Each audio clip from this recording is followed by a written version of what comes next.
The following podcast is a W2M Network original production. Visit W2Mnet.com for all of our other great podcasts, plus news, reviews, articles, and opinions from the worlds of wrestling, video games, football, and entertainment.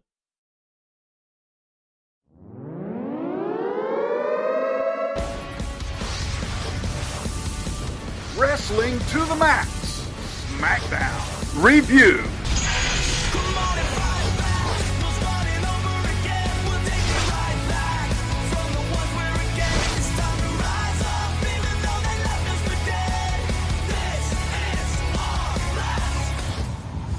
Hello everyone and welcome to W2M's Smackdown review. I am Paul Leazar. With me, who's always on this show, I'm not always on this show anymore, is Harry Broadhurst. What's up, Paul? Evening, everybody. Well, afternoon, I suppose, if you're listening on demand. Yeah. So we had another change of schedule here, so I will be with you for Smackdown in 205 Live today. We, of course, are brought to you by W2Mnet.com, where you can find all of our great podcasts, such as this one. We also cover Raw, NXT, Wrestling to the Max does a whole bunch of other stuff. Wrestling Unwrapped is also there, where you can find Harry. And just a whole bunch of other fun stuff on there. News, reviews, video games, entertainment, football, all that great stuff that everybody's always talking about. And, of course, 411mania.com, they put us up there, too. So they're very lovely people as well. And, Harry, we got ourselves an episode of SmackDown to talk about because they came at you with a whole lot of stuff today. And they opened with AJ Styles coming out to talk about how he's still the U.S. champion, how he's bringing back the U.S. Open Challenge, which I'm super stoked about. However, we won't get it tonight because Kevin Owens is super butthurt that Shane McMahon can't count to 3 correctly. Even shows him some video on the Tron about how he actually counted to 3, but of course AJ's leg was on the rope the entire time. And this leads to a whole bunch of bickering that eventually leads to Kevin Owens being able to choose his own referee for a rematch for the U.S. title against AJ Styles in the main event tonight. And if Owens loses, he will not get any more shots at AJ Styles. So, interesting stuff to open with here.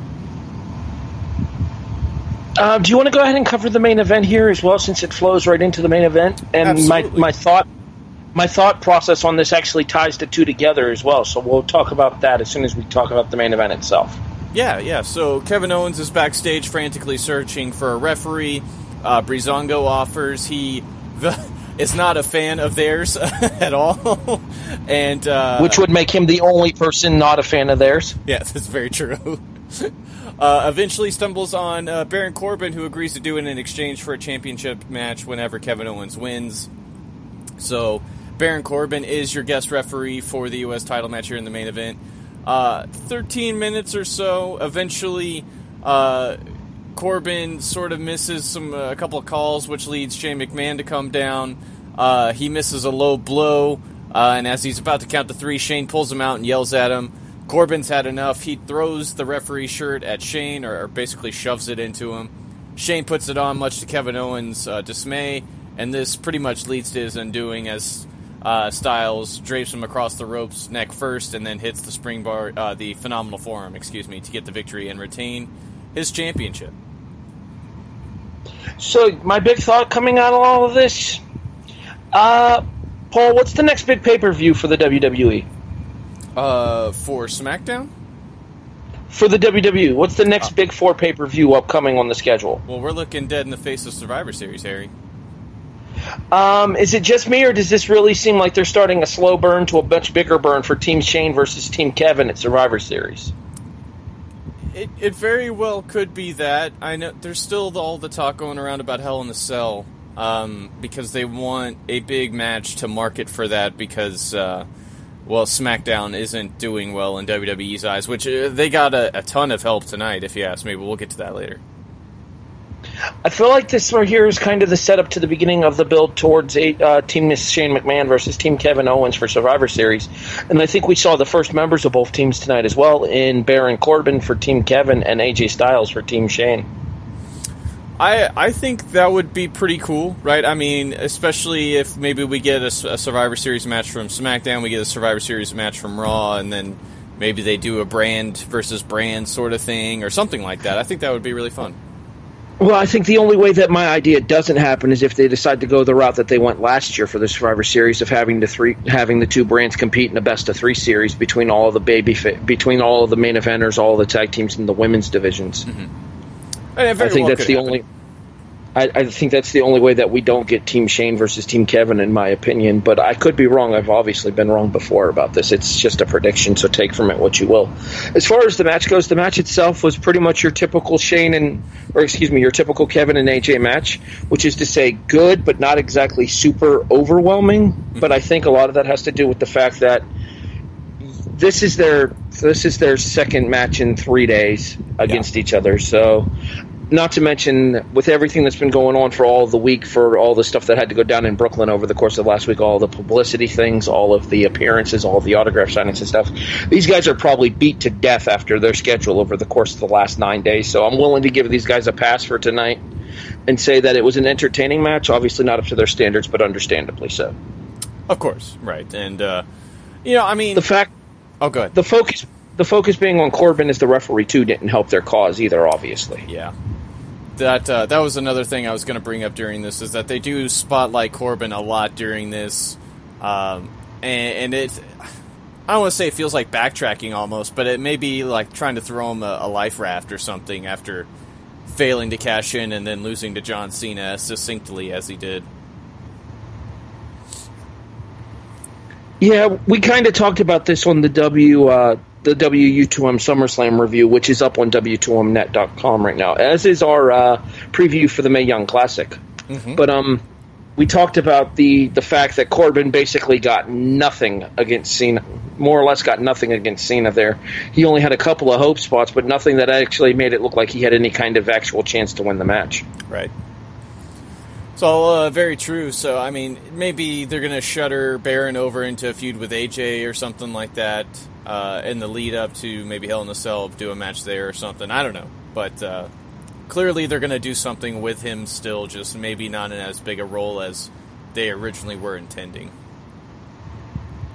Rewinding back through the show, we have this huge debut with Bobby Roode. Aiden English, before we get there, however, is doing his usual shtick, playing up how he's the best voice in WWE and this great singer and all that, great actor as well. And then here comes glorious Bobby Roode, much to a lot of fanfare as the fans sing him to the ring. And this was a really, really cool debut. Babyface, though, here for sure. He gets the longer squash. Aiden English gets in his fair share as well, and Bobby ends up winning it with the DDT. Yeah, that really surprised me that they decided to go with Bobby Roode as a babyface here on SmackDown. But at the same time, I think that he has enough of a fan base right now, especially given how over the character was in NXT, that you can get away with having him portrayed as a babyface for a while, until eventually I would imagine that he'll be one of the people to answer an AJ Styles Open Challenge and maybe show some more heelish tactics in order to take the title off of AJ. Yeah, we've seen WWE do this before, right? Fresh debut from NXT, somebody who's super popular, especially if they have a independent background like Bobby does, coming from TNA, where a lot of people knew him there, as well as working elsewhere across the country. And, it's I think it makes sense for the time being, right? Let everybody enjoy him, and then whenever you decide to turn it up to 11 and just let him be Bobby, right? Exactly. Let Bobby Roode be what he is. As far as Aiden English goes, I actually really, really, really like Aiden English. I love the character. I love everything about the character. And specifically, I definitely like the... excuse me. I definitely like the fact that he puts as much effort into the character as he did. He was doing so on NXT when he was doing this character down there, and he's obviously putting in the same effort forth with the character now that it's on SmackDown, and now that he's getting a bigger stage to showcase it with. I agree with you. I enjoyed this character a whole lot in NXT as well, just because he felt so very different from everybody else on there at the time, and I imagine if you stuck him back down there again, if that were to happen for some reason, he would still stick out. And I think he does so here on the main roster too. It's just they don't really seem to have anything for him other than just jobbing, and maybe for now that's okay, because he is still getting spotlights. Well, technically, Aiden was on like a 3-match winning streak going into this match against Bobby Roode, though. Was he really?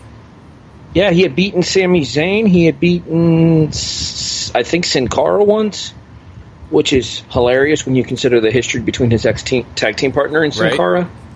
Hilarious. And then there was somebody else, maybe Ty Dellinger, because of Mike Kanellis. Or Mike. I almost wanted to correct myself and call him Mike Bennett, but he actually is Mike Kanellis in the WWE. That's correct. I remember the Ty thing. I don't remember the other two, but that not surprising. Just because. Well, just because. Reasons, yeah. Renee Young interviews Roode afterwards, too, and talks about how Shane and Daniel Bryan broke the bank. Wow, easy enough for me to say, to get him here on SmackDown, and they just went from great to glorious. So, I mean, maybe a bit of an anti-face here. Not so much a heel, but I don't using hero seems wrong here, so anti-face. New generation tweener face. That's fair. I still think he's very arrogant, but at the same time he wrestled against a heel opponent with a babyface style inside of the ring. So to me, he's a babyface until seen otherwise. That's true. Yeah, I gotta agree with that too. So Daniel Bryan is on the phone a little bit before this, and he's got some surprises for the night. We just talked about one. The other here is the Stings being put in a handicap match against Shinsuke Nakamura after all the shenanigans that went on at SummerSlam, and as well as Daniel Bryan telling Jinder that you can't win on your own, so we're going to try to remove some of those pieces, essentially. And this leads up to basically a squash. Shin just absolutely destroys him in about 3 minutes. Jinder tries to attack him afterwards, but Nakamura fights back and ends up hitting him with the Kinshasa. Can I just point out that Kinshasa looks snug as, well, a word I can't say. That Kinshasa looked really, really snug. It's Shin, right? I mean, he's still used to pushing it as close as you can without actually doing it, you know? Well, unless you're Samoa Joe, in which case he actually kicks you in the face. Kicks you in the face, right. And then you say bye-bye, Jaw.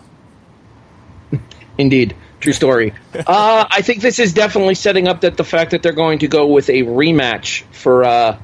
they're definitely going with a rematch between Shinsuke and Jinder Mahal for the SmackDown pay-per-view in September. Mm-hmm. The problem with that is that they got like 3 weeks to build towards, so they're kind of having to rush into matches for this, which is the disadvantage of having monthly pay-per-views for both brands on the months that we don't have the dual-branded pay-per-views. Right. And maybe that's... I don't want to say maybe that's okay, but I'm okay with it in this case just because... Raw, I think, felt like they have so much going for them right now. Them getting the extra time here is okay. SmackDown feels like it's been back, to trying to find itself again here with not only all the flux in the championships that we just experienced in SummerSlam, but like all the hot acts aren't really wearing the straps right now, you know? With the exception of AJ Styles. Except AJ Styles, of course, yes. Yeah. So, I mean, I don't know. Maybe the short build will be good enough to quickly recycle these so we can get to something new. Well, they'll have a full build once they finish their pay-per-view because their next pay-per-view won't be until the beginning of October. So they'll have the 4 weeks in between when they go for. I honestly don't even know what the next SmackDown pay-per-view is called. I just know it's September 10th. Is this TLC? No, TLC's always They moved it. They moved it this year. I'm 90% sure I saw something that said they moved TLC this year. So we got No Mercy for Raw on the 24th of September. Hold on, I'm looking it up. Hell in a Cell is October 8th. All right. And then TLC did get moved, you're right, October 22nd for Raw.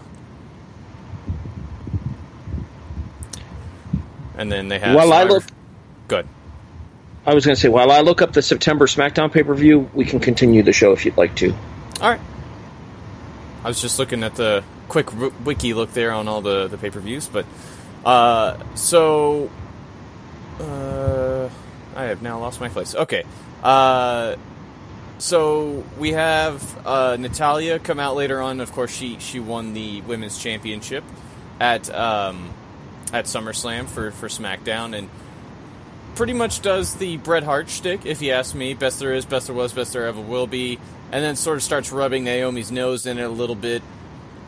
This brings out Carmella to congratulate her and says, I really just allowed you to have a moment. I didn't really feel like cashing in because it's your time right now, but you're always going to be in my eyes. You're always going to be under my watch. And, really she's just around the corner from cashing in. And this leads to a tag team match between Natalya and Carmella teaming up against Naomi and Becky Lynch. Becky Lynch, wow. 8-minute match here. Naomi and Becky do get the win after Becky hits the Exploder, and then Naomi hits the split-legged moonsault onto Natalya. Carmella, excuse me. They had a hard time, getting along, did Natty and Carmella. So that's pretty much their downfall here, while the babyfaces continue to work well together. I could see a multi-person match in their future. I could see maybe Carmella cashing in sooner than later. I think there's a lot of directions to go here for the ladies on SmackDown. There is a rumored pay-per-view for September 10th, but it is not officially confirmed, so we'll kind of leave it at that for now. As far as this particular Divas tag match goes, I like the fact that Natalya didn't need a pinfall on her first night as champion in like 3 years. Mm-hmm. It was nice to see Natty not eat the fall here. At the same time, though, the kind of dissension in the ranks tag team story has been overdone to death and back. So once you saw Carmella refuse to tag in a little bit earlier in the match, you kind of knew where that was going, that Natalya was going to eventually force tag her in and then kind of walk away from the situation. I think that's a fair point, right? I mean, this is a story crux idea that WWE likes to fall on very often, especially when you have two people on the same side sort of button heads. So it's a classic tried and true formula, because they've been doing this since before we were born, Harry. So absolutely. Yeah. Speaking of the ladies, too, Tamina has a meeting with Lana, and Tamina is ready to begin her journey this week, to which Lana says she has something set up next week, and they sort of butt heads, and Lana says, you know what, we're not going to stop until you're the most feared woman. We just have to get there and channel your rage properly and train and focus and all these other buzzwords to tell you you're not going to see her tonight. But they're building up to something there. Tamina and Lana together as an act do anything for you? Lana as a manager does. Tamina still does nothing. Mm. I'm interested to see if Lana can actually become a force in the women's division, either as a competitor or as a manager, but I stopped caring about Tamina like 3 years ago when she couldn't stay healthy for any kind of extended period of time. And that's a very fair criticism. And it's not like she's done anything in the times in between to really show you that she's worthy of a second opinion. She was at her best when she was teaming with the Usos against the Hart Dynasty and Natalya, and that was 6 frickin' years ago. Yeah, I mean, she still... That match with Beth Phoenix back in, what was it, February of 2012, 2011? Something like that? Was that a pay-per-view? Can't remember which one. Would have been No Way Out back in the day. It would have either been No Way Out or it would have been the first one rebranded as Elimination Chamber. Yeah, one of those two. It's a good match, though. I'd recommend it if people don't remember it. But that was a long, long time ago. I will just go on the record and state that I constantly miss Beth Phoenix. Oh, I was a huge fan of hers as well. She's tremendous. So the other big surprise of the evening, Daniel Bryan has a meeting with Chad Gable and apologizes about Jason Jordan going to Raw and sort of leaving Gable high and dry without a future. Bryan made a deal, however, for Jordan going to Raw. Angle helped him sign a friend of his, which of course is the long-rumored Shelton Benjamin, who shows up, pairs him up as a tag team, and says they can test out the act next week. So Shelton didn't entirely look pleased by the idea. Chad was about as happy as a kid in a candy store walking out. I'm kind of hyped. I hate to burst your bubble, but Shelton's going to whoop that ass next week, though. It's all right. It's all right. And And you know what's going to happen? These two are going to have a singles match at whatever the September pay-per-view is for SmackDown, and it's going to be fantastic. Honestly, I wouldn't be too opposed to having them team up as the new the new world's greatest tag team. Mm-hmm. I would not be opposed to that, but at the same time, I think Chad Gable is capable of so much more right now on SmackDown now that he's been freed from the American Alpha gimmick that, while as entertaining as it was in NXT, was kind of dead in the water on the main brand because the crowds were just not responding. I think part of that relies on creative, because it's not like they were ever given a huge platform to really get themselves over and do the promos and have all the conversations that they had in NXT that sort of led you to, be endeared to them because of how cornball they were. They strictly... Go ahead. Specifically, they weren't ready, willing, and Gable on SmackDown.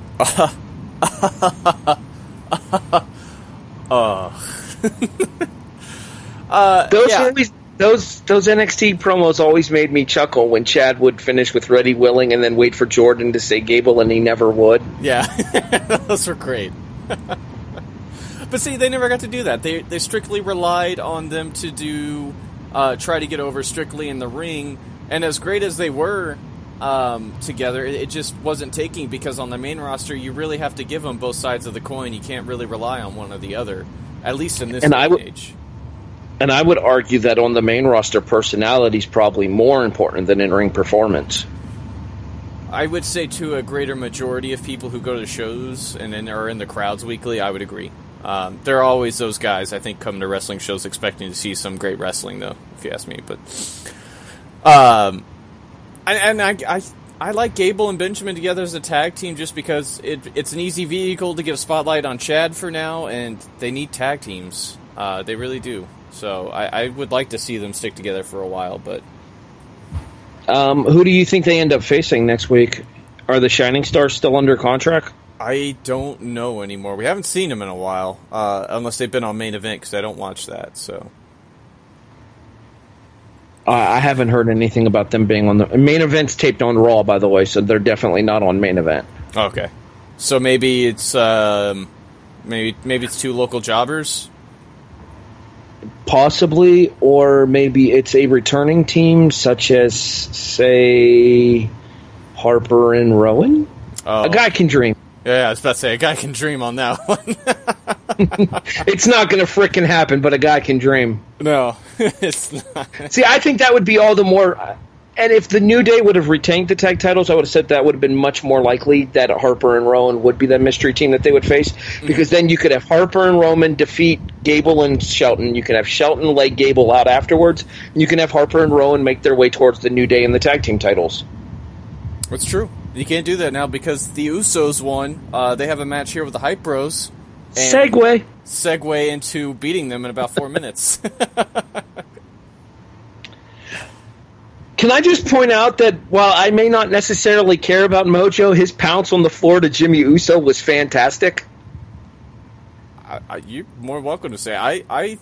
Mojo, it grows on me every time I see him. I don't think he'll ever be like a favorite of mine, but I don't hate the guy, right? I mean, he's got so much energy. You just can't, it's hard not to hate him, or it's hard. I think it's more of a case of I might prefer him as a singles wrestler, because he was actually starting to show something resembling a personality back around WrestleMania season when he won the Andre, and then they did a couple of segments where he was showing kids around backstage on SmackDown, and he got involved in an actual kind of mini feud with Jinder Mahal, and it was somewhat entertaining. I mean, as entertaining as Jinder Mahal can be, I suppose. Mm-hmm.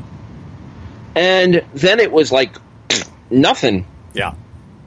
They turned it right back around into a Hype Bros reunion, and it seemed like Mojo might not be okay with that, because they went right back out there and lost their title shot that they had earned, and now they just kind of have him sitting there. So I all that hype, pardon the pun, for Mojo kind of disappeared. Yeah. Rim shot. Yeah. And of course, I agree. Yeah. The Usos afterwards turned right around to put the tag division on notice. So, I mean, we don't have a New Day sighting on this show at all, really. But I would still think that feud is going unless it's time to ramp up with Breezango.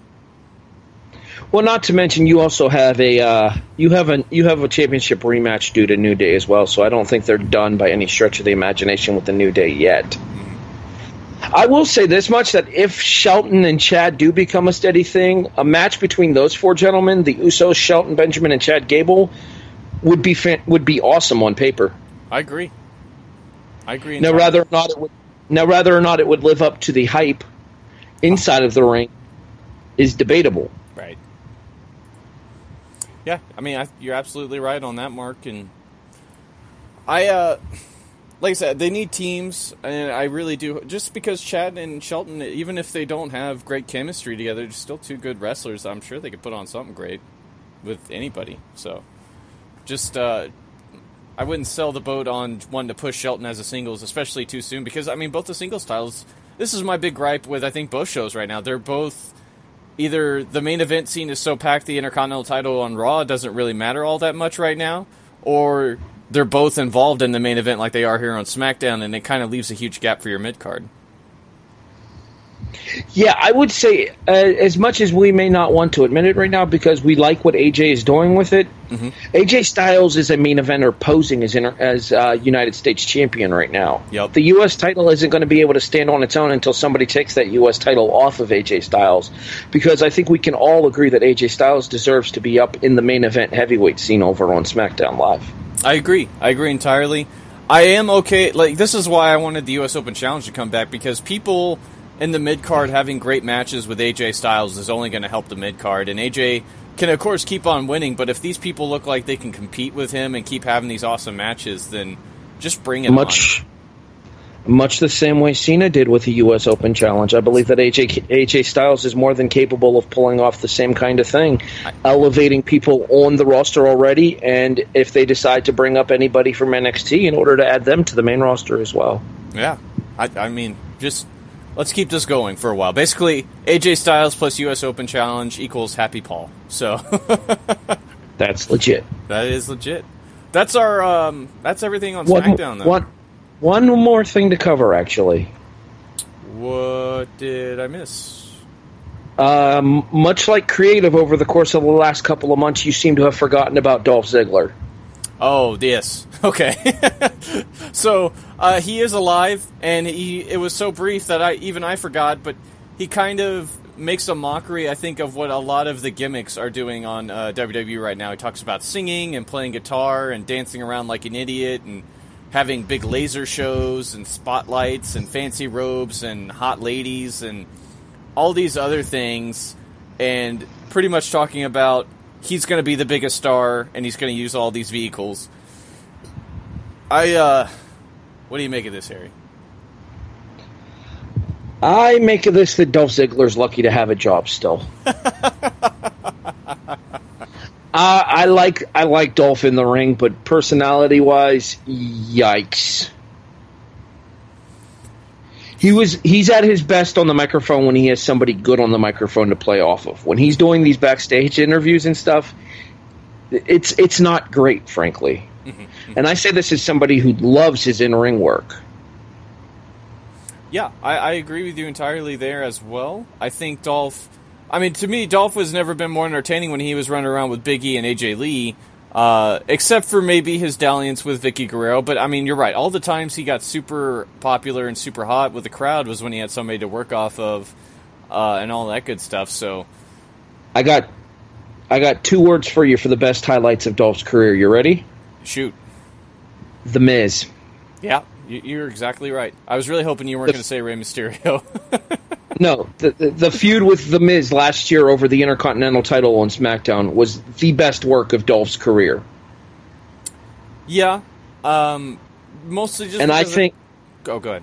Go ahead. I was going to say, just because I think every time he got catapulted into the main event scene, it was always so brief that you really couldn't get your teeth into a run like his one-day championship win, or him getting concussed to all heck after he cashed in as well. So. Yeah, I look back on that and I kind of wonder what would have been if not for Jack Swagger there. Yep.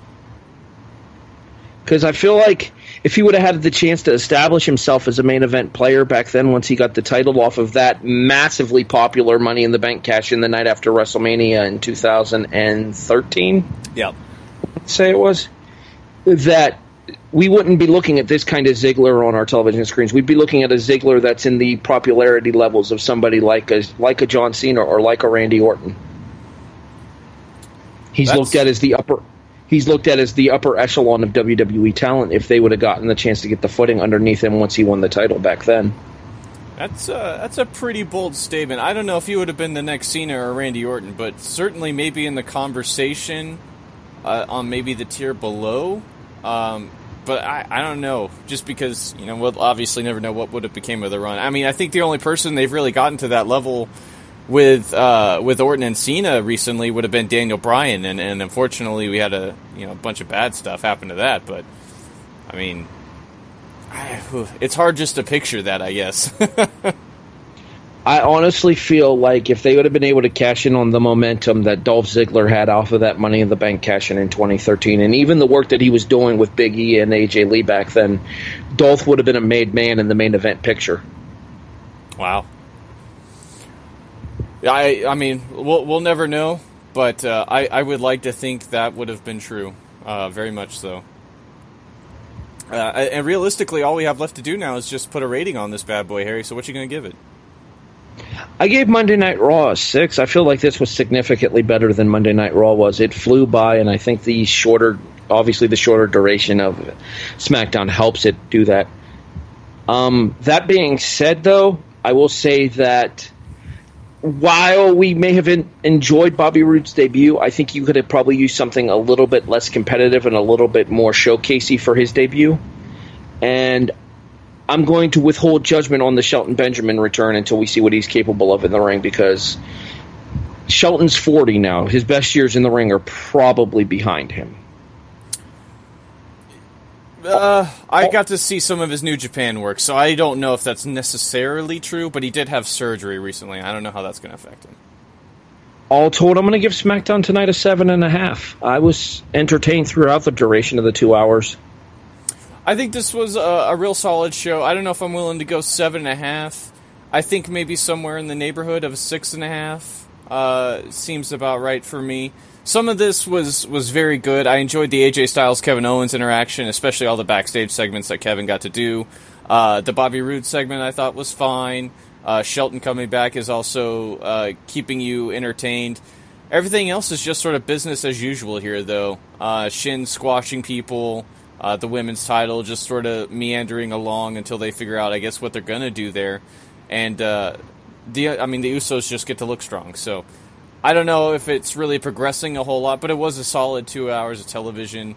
And there's a lot to sink your teeth into if you're into the main event scene. So, 6.5 is what I'm going to go with. The issue with not being a lot to sink your teeth into, though, I think goes back to the fact that they tentatively have that pay-per-view scheduled for September 10th, so they're going to kind of have to rely on a bunch of SummerSlam rematches in order to fill that card. Very, very possible. And I don't want to discount that as maybe being the reason why, but for as far as rating and watching as this went, it kind of made it a bit of a detriment, even though booking a pay-per-view becomes much easier when all you have to do is just recycle. So I don't know. But that's SmackDown for us. Harry, do you want to plug anything before we do the whole sign-off here?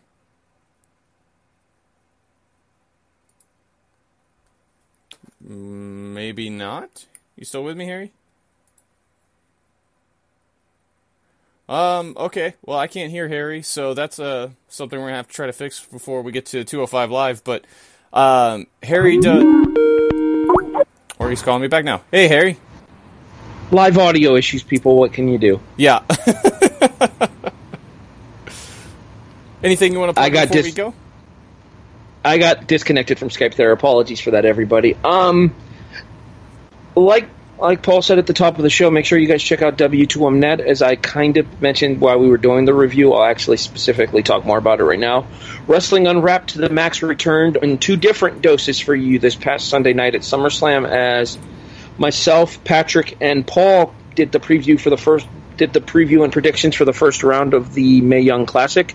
And then myself, Patrick, Paul, and Gary did Wrestling Unwrapped to the Max for SummerSlam. We filled in for Sean, who I believe may have crashed on us, but it's okay. Get better soon, Sean. We miss you. Very true. Of course, we also do Wrestling to the Max standalone episodes as well. That's every Monday and Thursdays when we record them. Tuesday and Fridays there for the download if you listen that way. We also review Raw. We review NXT. We're about to do 205 Live here, me and Harry. And we'll talk more about what's going on with the cruiserweights there. But that's going to do it for everything going on here today. So for Harry, this is Paul Leazar. Thank you guys for listening, and have a great night. The following podcast is a W2M Network original production. Visit W2Mnet.com for all of our other great podcasts, plus news, reviews, articles, and opinions from the worlds of wrestling, video games, football, and entertainment.